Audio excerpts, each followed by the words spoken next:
Olá, queridos! Graça e paz. Mais uma leitura da nossa leitura anual. Hoje a leitura de número 345. Somos vitoriosos. Próximo de encerrarmos essa carreira, que o Senhor te abençoe, que você continue firme e forte nesse propósito.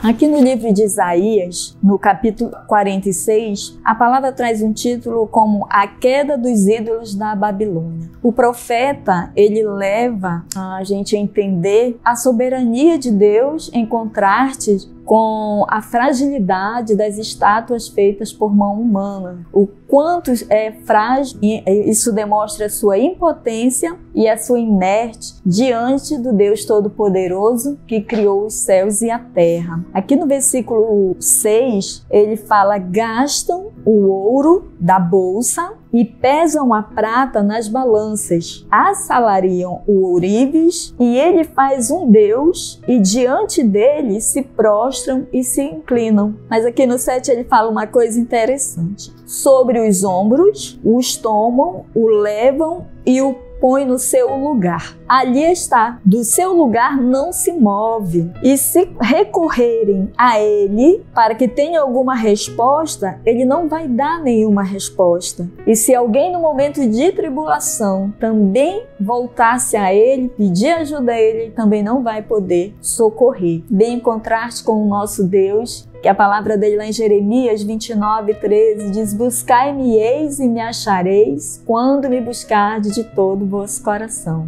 Que bênção, que maravilha, nós temos um Deus todo-poderoso. O profeta ainda também chama a atenção para uma reflexão aqui no versículo 9, e ele fala: lembrai-vos das coisas passadas desde a antiguidade, que eu sou Deus e não há outro Deus, não há outro semelhante a mim. E a gente pode ter essa prova que não há outro igual ao nosso Deus. Ele é único. A palavra também vai nos levar aqui no versículo 13. Faço chegar a minha justiça e não estará longe, e a minha salvação não tardará. Mas estabelecerei em Sião a salvação e em Israel a minha glória. Que maravilha! Nós temos um Deus vivo, um Deus poderoso, que atende à oração daqueles que clamam, e que no momento da tribulação, em qualquer momento que nós precisarmos, Ele vai estar sempre ali para nos ajudar e para nos socorrer. Aqui no livro de Ezequiel, no capítulo 17, a palavra nos traz a parábola das duas águias e da videira. As duas águias, elas estão representando aqui os dois reinos, na época os poderosos, Babilônia e o Egito, e a videira, o povo de Israel. Deus fala pelo profeta com o povo, lhes dando essa parábola. Também ela foi direcionada ao rei de Judá, porque esse rei, ele tinha quebrado o concerto com o Senhor, quebrado a aliança que ele tinha feito com o Senhor, e ele tinha se voltado a esses reinos. Ele precisou de ajuda e ele não recorreu ao Senhor, mas sim a esses reinos. E o Senhor agora está falando, declarando através da profecia do profeta Ezequiel que ele será punido por essa infidelidade dele para com o Senhor. Quando nós vamos ver aqui no verso 18, a palavra diz que pois que desprezou o juramento, quebrantando o concerto, e deu a sua mão, havendo feito todas estas coisas, não escapará, diz o Senhor. Portanto, assim diz o Senhor Jeová: vivo eu, que o meu juramento, que desprezou o meu concerto, que quebrantou, isto farei recair sobre a sua cabeça. Estava dando plena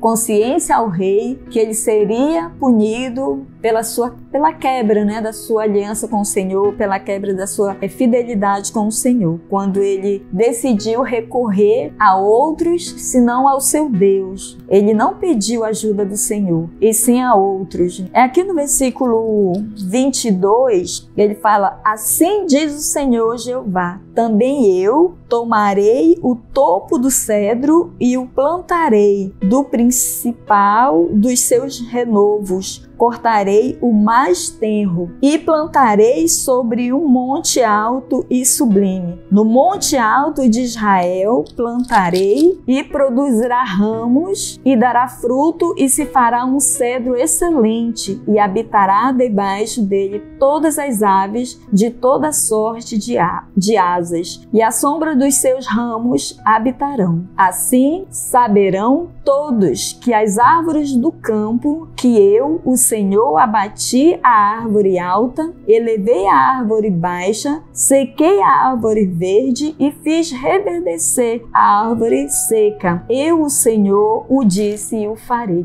Isso mostra o poderio do Senhor, quando ele diz que ele exalta a quem ele quer e ele abate a quem ele quer. Nesse momento ele estava falando que por mais que Israel fosse passar por toda esse momento de tribulação, de sofrimento por causa da sua desobediência, mas chegaria um tempo que ele elevaria também o povo de Israel e que ele colocaria no seu monte, Monte Santo, Monte de Sião. E então ali eles estariam sob total comando do Senhor. E quando a palavra nos leva aqui para Efésios, no capítulo 6, o capítulo 6 de Efésios, nós temos aqui alguns conselhos que Paulo instrui, sobre os deveres domésticos. E ele começa um dos primeiros deveres aqui, ele se volta para os filhos e diz que os filhos honrem seus pais, porque esse é um mandamento com promessa. E depois um outro dever, ele chama a atenção dos pais, que os pais possam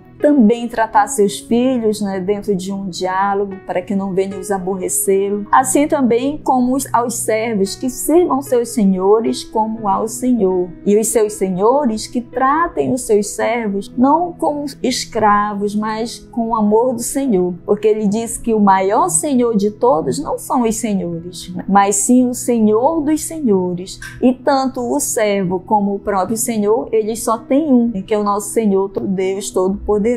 Quando ele inicia aqui no versículo 10, ele vai nos falar da armadura de Deus. Esse momento que a palavra nos traz todas essas peças da armadura que servem para a nossa defesa, que servem para estarmos protegidos, guardados debaixo da graça do Senhor. Ele nos conduz a nos informar através dessa armadura qual a importância ela tem e qual a sua efetividade em cada área da nossa vida. Que nós não temos momentos para detalhar sobre cada um, mas é tão importante nós, como filhos de Deus, tomarmos posse da armadura de Deus e ficarmos firmes e fortes no Senhor, para que possamos, nos momentos, como a palavra de Deus diz, vencermos os dardos inflamados do maligno e então estarmos cercados e protegidos pela graça do Senhor. Tome posse da armadura de Deus. Vamos ver aqui no verso 20, Paulo fala: pelo que sou embaixador em cadeias, para que possa falar dele livremente, como me convém falar. Ele continua dando as instruções que nós precisamos. Ele tinha esse conhecimento, ele era um homem que usava as armaduras de Deus, que tivera conhecimento agora dessa armadura e ele tomava posse dessa armadura. Sua instrução é para nos revertirmos de toda essa armadura